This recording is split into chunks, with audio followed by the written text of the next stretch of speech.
Die verhale van Elia en Elisa, deel 1. Ek raak al so liggies gefrustreerd met myself, omdat ek so gereeld 'n voice note vir een van my vriendinne sal stuur, en sal ek sê, of Elia of Elisa het dit gedoen. So ek is nou moeg daarvoor, en ek gaan nou presies 'n studie doen van wie het watter een gedoen. Elisa het vir Elia opgevolg.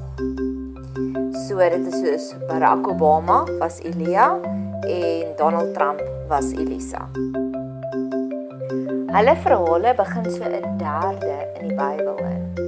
Ek het al gehoor dat wat hulle sê, wat die Bybelskallers sê is, soos vir die demoniese aanvalle verhoog, so verhoog ook die wonderwerke.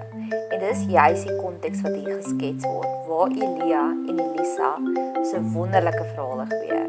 Dis rarig waar 'n spike in die hoeveelheid wonderwerke wat daar gebeur in die Bybel, met hierdie kortste tydperkie van Elia en Elisa se verhaal. En waar vind hulle verhale plaas? Elia is in 1 Konings 17 tot 19 en 1 Konings 21 vers 17 tot 28 en 2 Konings 1 en 2. En Elisa, die Donald Trump, is 1 Konings 19 vers 16 tot 19 waar hy sy aanstellingsamp kry, en dan 2 Konings omtrent die hele eerste helfte van 2 Konings vind sy verhaal plaas. Op hierdie stadium waar Elia se reis begin, was koning Agab die koning van Israel, en hy was regtig bad. Hy was die Hitler van daardie stadium. Die Bybel sê vir ons, hy het alles gedoen wat verkeerd was en wat kwaad was in die oë van die Here, meer as al sy voorgangers. En ontmoet vir Elisa. Elia se eerste superhero tool was, hy het die sleutels gehad na die hemel toe. Hy het die ATM pinkode gehad na God se troonkamer toe. Hy kan die hemele oop of toesluit. 1 Konings 17 vers 1 gaan staan hy voor die koning en hy sê, daar sal niks reën, niks dou uitkom, tensy ek het sê nie. Ewen Swart van Trumpet Call Ministries doen hierdie fantastiese opleiding oor intersessie gebed. En daar vertel hy die verhaal van 'n groep mense wat met elke liewe uitreik seminar of konferensie wat hulle doen, kan die groep mense spesifiek bid vir donasies. So hulle het ook daai sleutels van die hemel af. Dan bid hulle byvoorbeeld vir $200,000, dan kry hulle $200,000. So gaan raak stil, dalk het jy ook daai sleutels na die troonkamer toe, om ook seëninge af te bid van die troonkamer af na jou geliefdes toe. Die kraaie kom gee vir hom kos. Nou nadat hy gebid het om te sê dat dit gaan nie reën nie, toe stuur God hom na hierdie spruit toe om daarso te gaan wag vir die kraaie, en dan sal die spruit sal hom dan van water gee. Nou op hierdie stadium van die reis, wat sê die kraaie vir ons? Kraaie was op daardie stadium 'n onreine dier. So dit was iets waarmee die Israeliete niks meer uit te waai gehad het nie. En ek glo dat die kraaie vandag se tyd nie is seëninge wat na ons toe kom wat ons eintlik nie dink is seëninge nie. Dis onwaarskynlike seëninge. Een van my vriendinne het haar roeping gekry dat God het vir haar gesê sy gaan voor baie mense praat. Maar tans beleef sy haarself in 'n baie stormagtige periode. En ek glo hierdie stormagtige periode is haar kraaie. Dis God wat haar geloof gaan toets om te sê, gaan jy van die kraaie kos vat? Gaan jy van die slegte gedeeltes in jou lewe geestelike voeding vat sodat ek jou later kan gebruik? Die weduwee, die onwaarskynlike bron. Daarop sê God vir hom, maak jou klaar, gaan na Sarfat wat by Sidon is en bly daar. Kyk, daar het ek aan 'n weduwee bevel gegee om jou te onderhou. So verbeel jouself, jy het nou net vir God gevra, help my asseblief met hierdie of daardie. En dan sê hy vir jou, gaan in die mees onwaarskynlikste plek.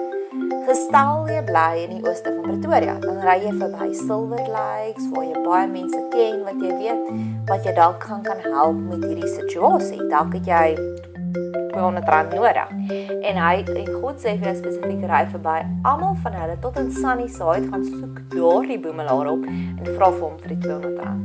En jy dink, wat? Het ek reg gehoor? En dis die onwaarskynlike bron wat God hier vir hom gegee het. Dalk het jy huidiglik 'n probleem in jou lewe, 'n geloofsprobleem. En En jy gaan na jou dominee toe, na 'n beraader toe, en nie een van hulle kan dit oplos nie. En dan hoor jy van jou buurvrou, wat net ewe skielik die storie vertel van hoe sy iets oorkom. Die buurvrou wat jy dink wat nooit eers kerk toe gaan nie. Dit is hoe God vir ons oplossings gee. Ons gaan soek dit waarskynlik by die dominees, by die Silver Lakes huise, maar God gee dit vir ons op sy manier, op sy tyd.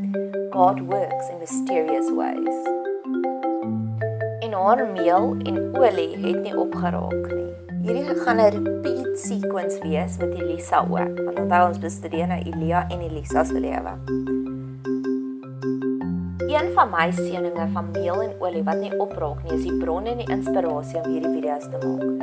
Ek het luister van bronne en inspirasies en dinge waar ek wil video's maak. En ek dank die Here daarvoor. Ek het ook al van tevore in die video's genoem dat ek werk vir kommissie. Maar soos wat die kommissie minder raak per maand, so raak my petrolverbruik beter. En ek glo dit is die olie en die meel situasie wat nie minder raak nie.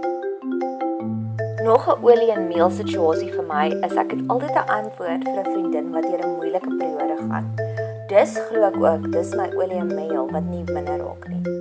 Een van my spanlede by Betseber het altyd die korrekte hulpbronne vir ons. Of ons nou 'n in benodig om koffie of tee te bedien by 'n groot event, dan het sy altyd die antwoord. So ek motiveer jou, gaan maak 'n lys van jou meel en olie. En jy sal sien hoe goed God net allerlei ander dinge vir jou vermeerder. God skenk vir ons net wat ons benodig op die regte tyd. Nommer 4, die dooie seun word weer lewendig. Die klem op hierdie verhaal is die terugkeer van die seun se siel. Ek sien Elia as die search and rescue van dinge. Wat het jy nodig wat weer moet terugkeer na jou toe? Dalk jou brandende begeerte, vuur en passie om weer vir 16 ure van die dag Bybelstudie te doen. Dalk die verlore liefde van 'n huweliksmaal wat eens op 'n tyd baie intensief was en nou net lou warm is. Nog 'n wonderwerk herhaaldelik in die lewe van Elia is die feit dat God Elia se gebede verhoor. Ek bid gereeld vir bevestigings dat God ook vir my gebede verhoor. Ek weet hy hoor al ons gebede, maar ek vra partykeer stuur net vir my confirmation, soos 'n read receipt, dat U my gebede gehoor het. Mag jy ook so begin raak sien en besef dat God jou gebede verhoor. Die Titan clash met Isebel of Jezebel, nommer 5. So hierdie een wonderwerk van Elia het eintlik 'n hele video reeks nodig, maar net met 'n opsomming. As elke gelowige in Suid-Afrika net die dapperheid sal vat om een saak aan te vat, soos Elia vir Isebel aangevat, dalk korrupsie, dalk plaasmoorde, dalk iets kleins soos luiheid. Verbeel jouself net waar sal ons wees as 'n geestelike nasie. So bid vandag vir die Elia dapperheid, soos hierdie liedjie. God verhoor weer eens sy gebed. Ons oefen ons geloof op klein dinge, soos Dawid het eers die leeu's en die beere geveg en toe vir Goliat. So oefen solank vandag nog. Dalk is daar 'n klein irritasie juis in jou lewe om jou te leer hoe om te oefen, om jou geloof te beoefen en te versterk. En laastens bid hy vuur van die hemel af. Onthou jy waar ons begin? Nommer 1, dat sy eerste superhero tool was, hy kan die hemele oop of toesluit. So weer eens beoefen hy hierdie superpower krag om die vuur van die hemel af te bid. My gunsteling gedeelte van hierdie wonderwerk is actually heel aan die einde van dit. 1 Konings 18 vers 45 tot 46, waar Elia 27 km hardloop versus koning Agab, die slegte Hitler enetjie, wat op 'n strydwa sit. So verbeel jouself jy hardloop van Centurion af tot in Sandton en langs jou hardloop 'n Lamborghini. Wie dink jy gaan wen? En in hierdie geval het Elia gewen. God het vir hom soveel meer krag gegee dat hy vinniger as die strydwa wat gelykstaande is aan 'n sportmotor van vandag gegee het. So mag ons dit ook interpreteer in ons lewe, dat God se woord, God se werk, om heel eers en hy sal vir ons die bonatuurlike krag gee om te wen.